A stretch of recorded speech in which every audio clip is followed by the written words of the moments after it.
Hi, I'm Bryan Paul. Welcome to another episode of Backlogged. Now, 1994 could be considered the height of the SNES popularity.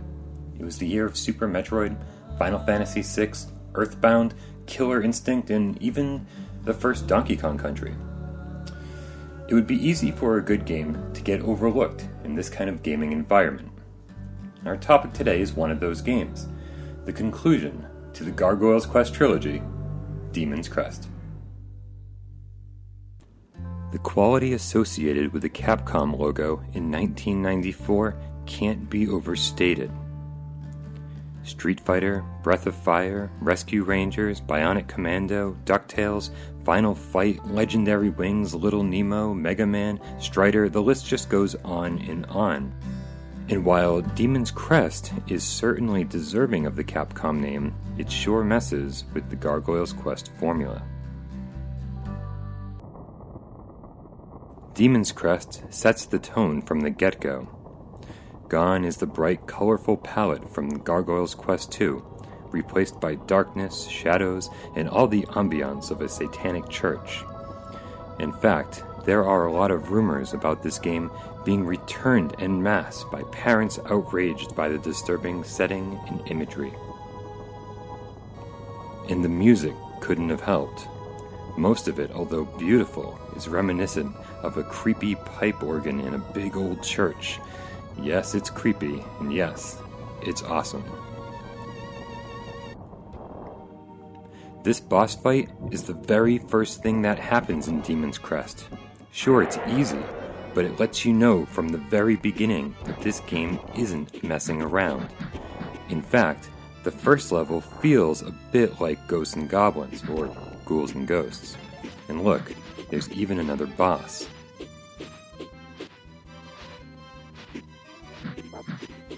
But here's where everything changes.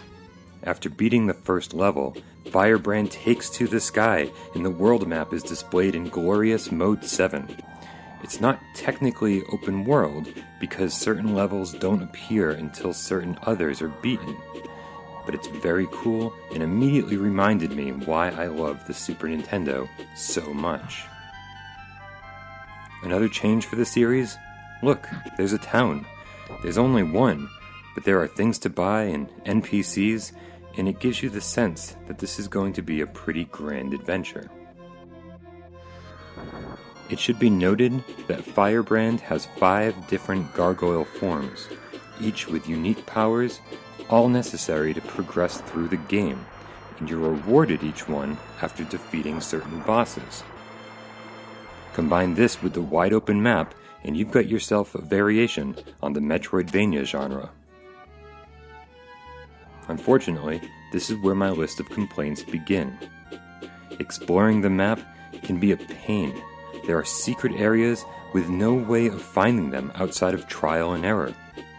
You're often left lost, with no real idea where to go next. The map screen has Roman numerals over each major location, but you'll be surprised how often you're just wandering around aimlessly.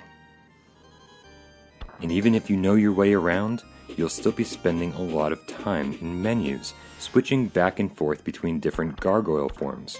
It's slow, it's tedious, and I wish instead that the whole process was mapped to L and R.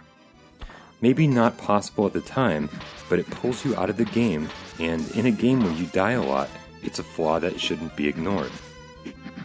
Speaking of dying, you'll hear a lot of people talk about the difficulty of the entire Gargoyle's Quest trilogy. And that's true, they're not easy games, but Demon's Crest is definitely the easiest of the 3.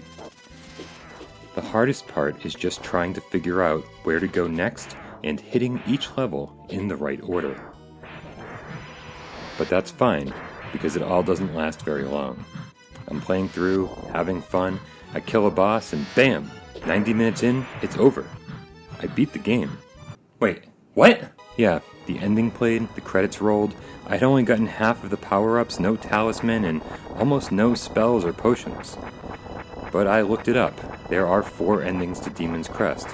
I saw the worst one. Okay, so now I wanted to get back into the world to see what I had missed. But once the credits roll, your only option is to start the game over. From scratch. A New Game Plus mode would have been perfect here. So I played it again, and I'll admit, it's a lot more fun when you know where to go and what to do.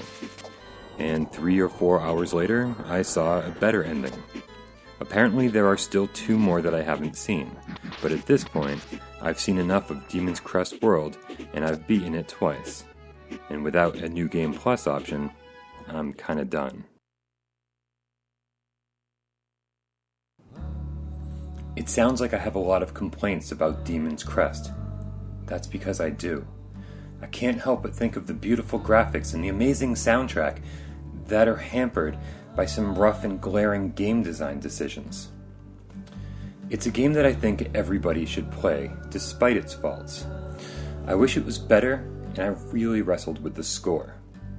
For me, it's a 7 out of 10. It's a great entry, but it's my least favorite in the Gargoyle's Quest trilogy. So that's it for another episode of Backlogged. Join me and Mike Zeller on our every week podcast, Gaming Without Parole, right here on YouTube. As always, thank you for watching.